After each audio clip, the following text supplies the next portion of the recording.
Hi again, everyone. Gary Digital Williams here on Beltway Boxing News and Notes on the Boxing on the Beltway podcast. Boxing on the Beltway podcast can be heard if you subscribe to the podcast on Spreaker.com, iHeartRadio.com, Google Podcasts, Stitcher.com, and we are now on TuneIn.com. So you can subscribe, leave a message, leave your 5-star rating on each of those podcasts. We haven't gotten to Apple yet, but we may be there one day too. But right now, we're definitely on Spreaker.com, iHeartRadio.com, Stitcher.com, Google Podcasts, and now we are on TuneIn.com. So you can definitely hear not only the current events that are taking place in the Beltway, but also you can hear a lot of the archival footage, archival audio footage we have from some great broadcasts, interviews, commentaries, news, and notes all throughout the time here on Beltway Boxing News and Notes on the Boxing on Beltway podcast. So make sure you do that. And don't forget to follow me on Twitter at Digital25. And we want to spend this podcast, a little special podcast, in the sense that last podcast we got together, we gave you the whole August schedule. And we didn't have a chance to preview a lot of what was going on for August 18th, Saturday, August 18th at Maryland Live or Live Casino in Hanover, Maryland at the Arundel Mills Shopping Center. But we got the full card since then, and we really want to talk to you about it this time around because I haven't been to a card in quite some time where there's been as many good storylines as this card has, this Jetta Promotions card. It has a lot of great storylines. That's why we're going to focus on. We're going to do the whole card. Throughout the preview of the card, we are going to talk about the storylines that are a part of this card that makes it so unique in and of itself. Beltway Boxing News and Notes on Boxing on the Beltway podcast is brought to you by Real-Time Pain Relief. From boxers to ballerinas, for shoulder pain and muscle strain, everything in between. Boxing Along the Beltway recommends Real-Time Pain Relief, the natural, plant-based, safe, fast, and effective ointment. You go to freepainoffer.com, buy $10 worth of Real-Time Pain Relief, you get a free $10 tube of Real-Time Pain Relief. Rub it on, the pain is gone in real time. And by DeborahSpears.com, where you have great weight loss tips. And you can do that without dieting, eating real food along the way. And don't forget her jewelry that she has online. Your first purchase of DeborahSpears.com jewelry is 20% off and shipping is free. That's Deborah, Debra Spears.com. Now, the card on Saturday, August 18th at the Maryland Live Casino, or Live Casino, I guess they call themselves now, is unique. It really is a unique card. Quite frankly, it is on the one hand, is a glorified house show. It's a glorified club show.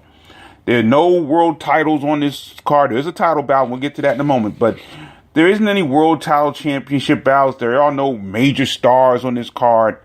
And quite frankly, in my personal opinion, this card is overpriced. It really is. It is. I think it's an overpriced card for the boxes that are on it.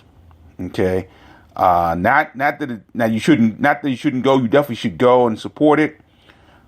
But I really think $80 is where tickets start on this card is a little much for this particular type of card.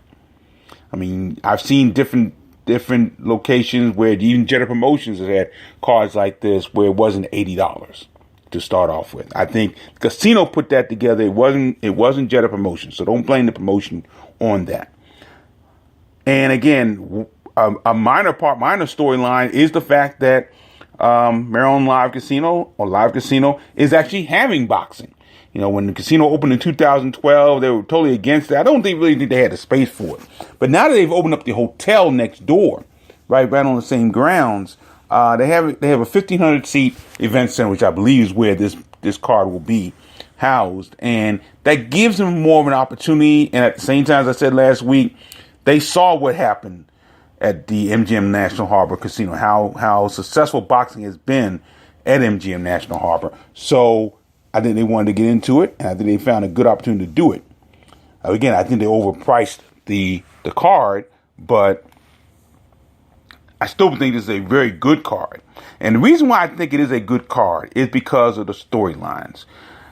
I can't remember a card that didn't have a championship bout that had as many really, really solid storylines and different storylines as this card has.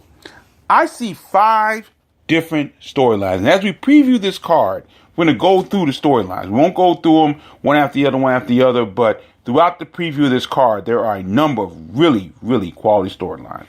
First storyline is the main event itself, and that is the 10-round bout between Laurel Maryland super middleweight Damon the Best at Nicholson. He'll take on Isaac Rodriguez of Belém para Brazil. This bout is for the WBC USNBC super middleweight championship. That title is vacant at this time. The big storyline here is Damon Nicholson himself, because Nicholson has lost 2 of his last 3 contests. He will try to bounce back from a 7th round TKO loss to Jesse Hart on April 28th in Philadelphia, Pennsylvania, at the LaCour Center at Temple University. Nicholson also lost a split decision bout in the bout I thought he fought very well in, but didn't come out with a victory. So Nicholson at 18-3-1, 17 KOs. He needs a win. There's no question about it. If he wants to stay relevant in the super middleweight division in the boxing world, Damon Nicholson needs a win badly. No question about that.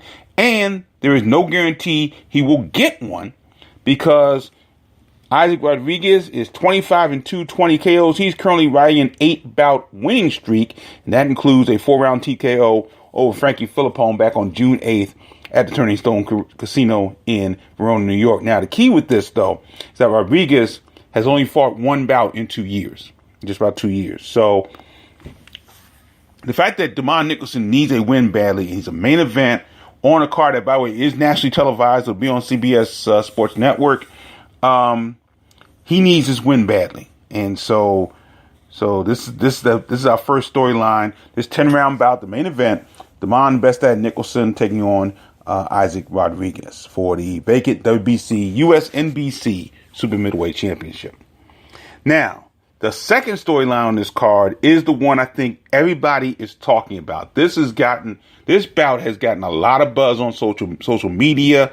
It's probably one of the more talked about bouts, maybe since going back to when the promoter of this card, Tony Jeter, fought Jimmy Lang for the second time back at what is now Eagle Bank Arena back in 2012. I haven't seen a bout since then that has gotten as much buzz as this one, the co-feature, which is also a 10-round bout. Undefeated Forestville, Maryland super lightweight Michael the Professor Fox takes on former WBO super lightweight champion DeMarcus Chop Chop Corley. He's out of Washington, D.C., of course. There's so many subplots to this. Is incredible. First of all, you look at the age difference. Fox is 22 years old. Corley is 44. So Corley is literally twice Fox's age. Fox was only 7 months old when Corley began his pro career in May of 1996. And then you look at the fight itself. I mean, Fox is one of those new breed of 140-pound boxers. And he's gone up to 147, but he's really around 140. And he is so tall. He's 6'4". Of course, his brother Lantes is 6'5". They are the Twin Towers. And you look at Fox and the way he fights. So I think Fox right now may be the most technically sound boxer in the Beltway at this point. And one of the reasons is because he never gives up his height. He makes it very difficult for boxers to come inside on him. He knows how to fight on the inside. He's done that before. And it makes it a very difficult situation for his opponents. And Corley, being shorter, again, being older, as good as he's been, and we'll talk about that more in just a moment, but I wonder how Corley can get inside on Mike Fox. That's a big key there. But if you look at DeMarcus Corley, he has been incredible throughout this stage of his career. Remember, he won his world title against Felix Flores back in 2001. And that was at 140. And off and on over the last few years, Corley has gone down to 135, won regional titles at 135. and really has done so well in his career. When you look at it, he's traveled to 15 foreign countries. He's fought all over the country, all over the United States. It is amazing what DeMarcus Cory. I call him the ageless wonder because he has done so much in this business. Both guys have done well. Fox is 17-0 now, 4 KOs. He last fought on May 11th, won an 8-round unanimous decision over Anthony Mercado. That was in Philadelphia, Pennsylvania. Now, Fox has also moved into the number 1 position in the USBA super lightweight rankings. So there's a lot on the line for Michael Fox. This is not a gimme bout. I want to stress that it's not a give me bout in this situation. And Fox has a lot to lose if he loses to Corley. I mean, number one, he probably will lose that number 1 rank if he does so, and he will prove that he has some work to do going forward if he loses to DeMarcus Corley. This will be Fox's second 10-round bout. He went the distance with Manuel Alejandro Reyes on November 11th in Bethlehem, Pennsylvania at the Sands Bethlehem Event Center, and he defeated Reyes to win his first regional title, which is the UBF All-America's welterweight title. Now, that belt, I should say, could conceivably be on the line, but I've never seen Corley fight at welterweight, so I don't know if he can do that or not. Meanwhile, Corley, who is 51, 31-1 with 28 KOs, this will be his 84th professional bout.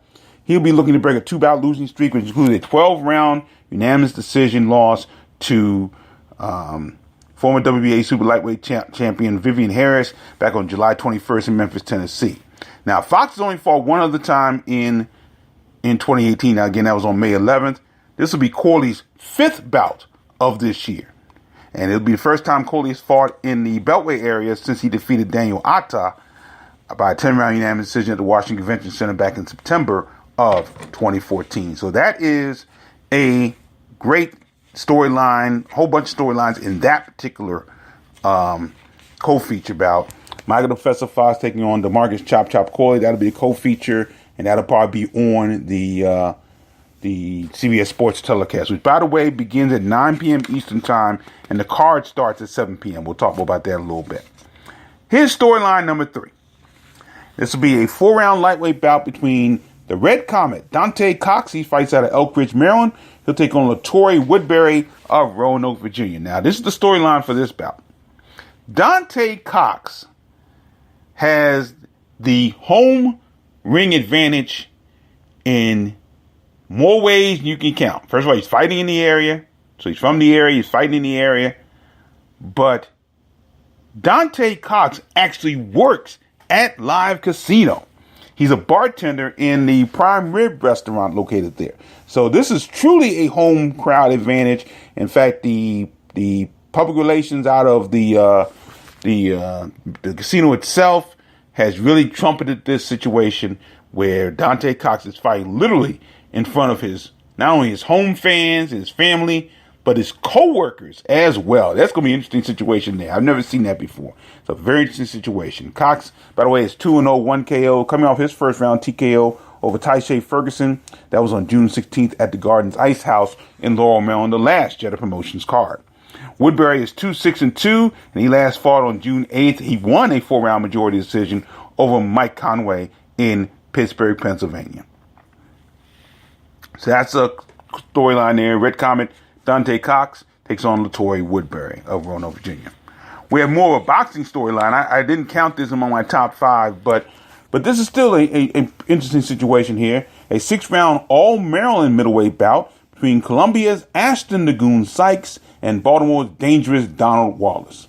Now, Sykes is 2-1. He bounced back from his first pro loss. He won a 4-round unanimous decision over Alberto Delgado. That was on June 29th at Martins West in Woodlawn, Maryland. You heard that bout in that card here on the Box on Beltway podcast.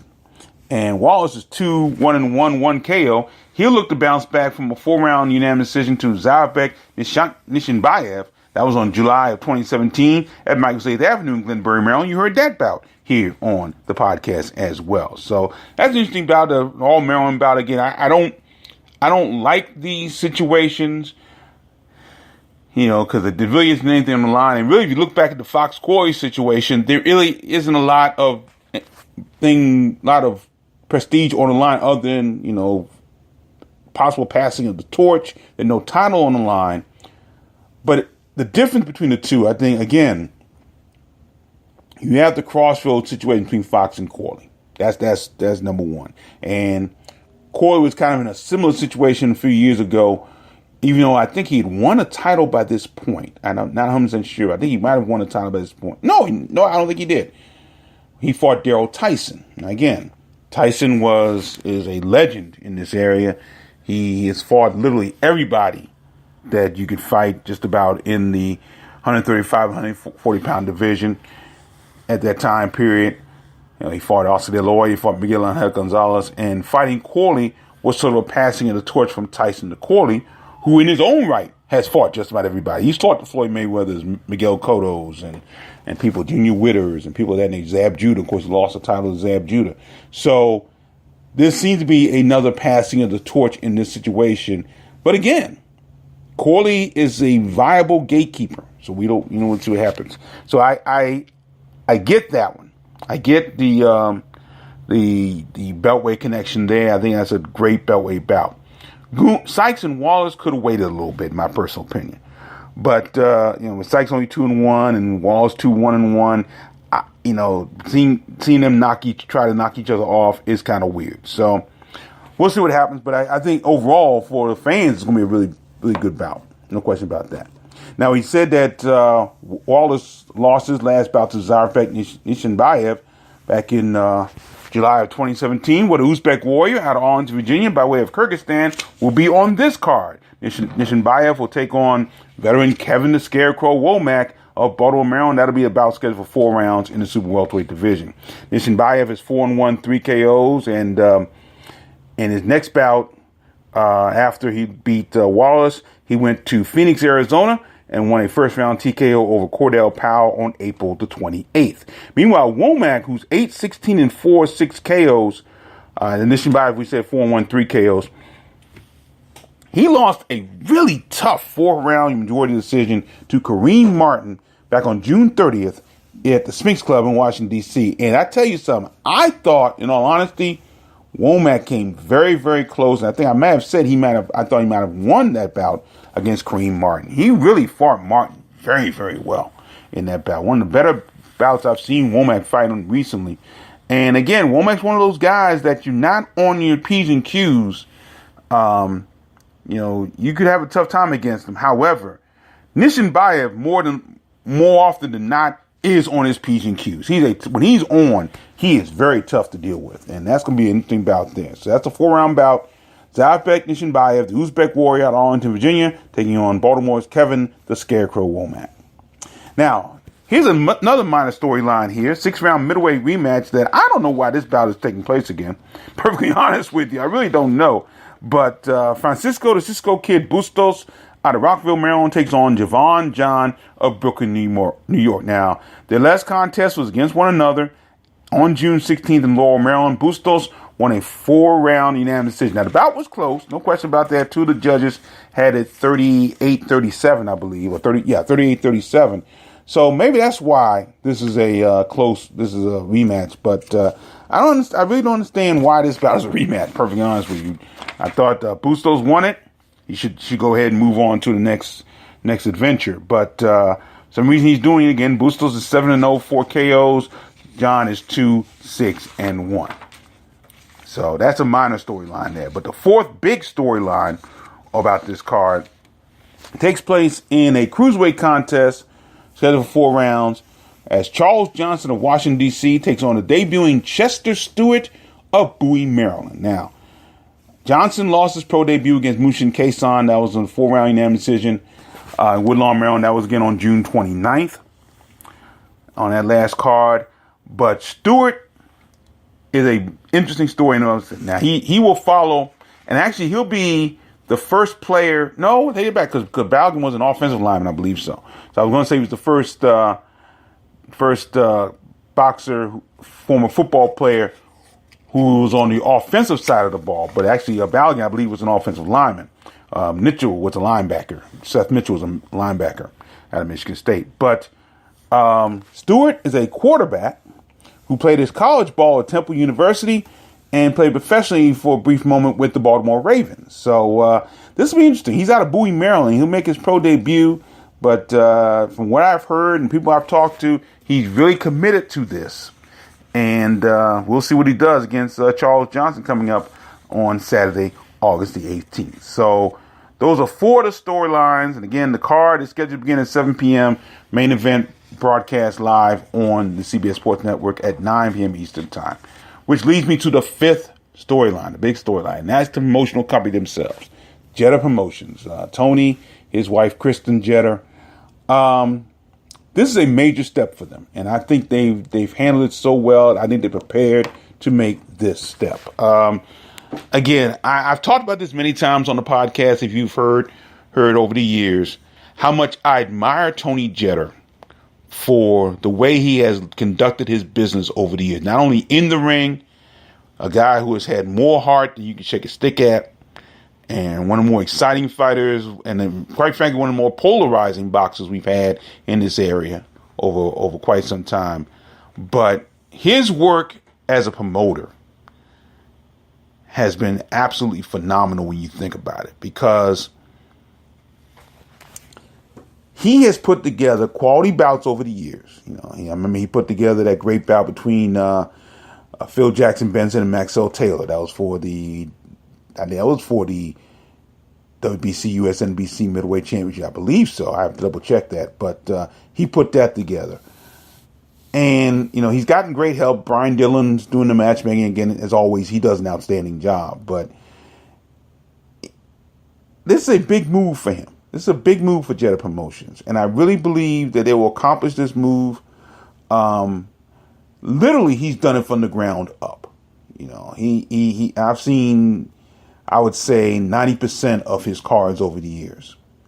And the growth that he's had in these cards has been phenomenal. I mean, this is, again, not a huge show as far as star power is concerned.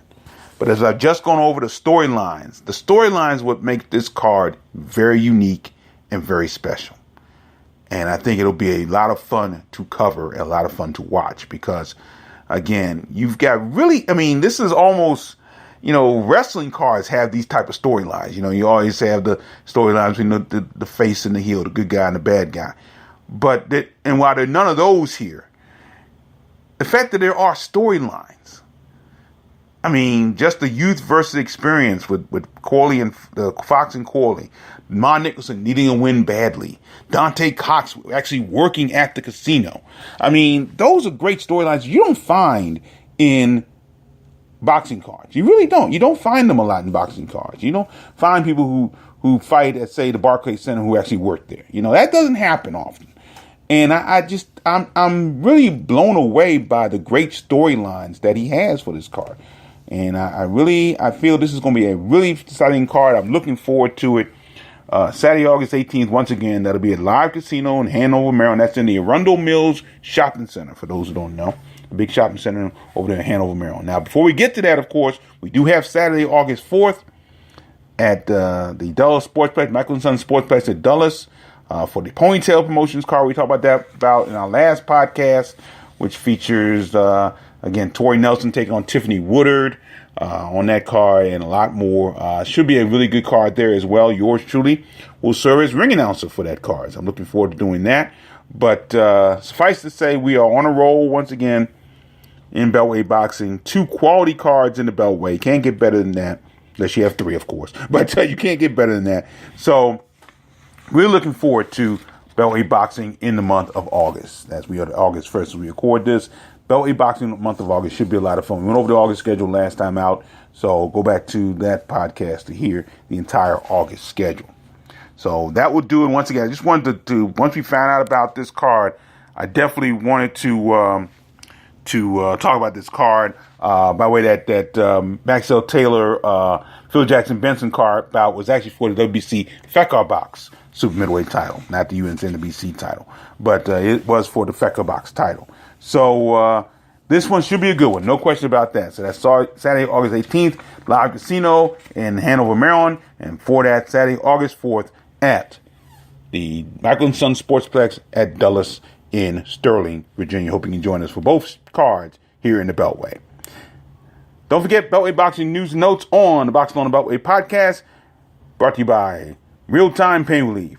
Don't forget, you go to freepainoffer.com, buy $10 worth of Real Time Pain Relief. You get a free $10 tube of Real Time Pain Relief. Rub it on, the pain is gone in real time. And by DeborahSpears.com, home of great jewelry and great weight loss tips without dieting, eating real food along the way on Deborah, Debra Spears.com. Don't forget to subscribe to the podcast on Spreaker.com, Stitcher.com, iHeartRadio.com, Google Podcasts, and TuneIn. So don't forget to subscribe to us there. You can always find me at Digital25 on Twitter. Thanks for joining me, everybody. I'm Gary Digital Williams. Mind you, as always, keep supporting the best boxing in the world, the boxing along the Beltway. Thanks for listening. Take care.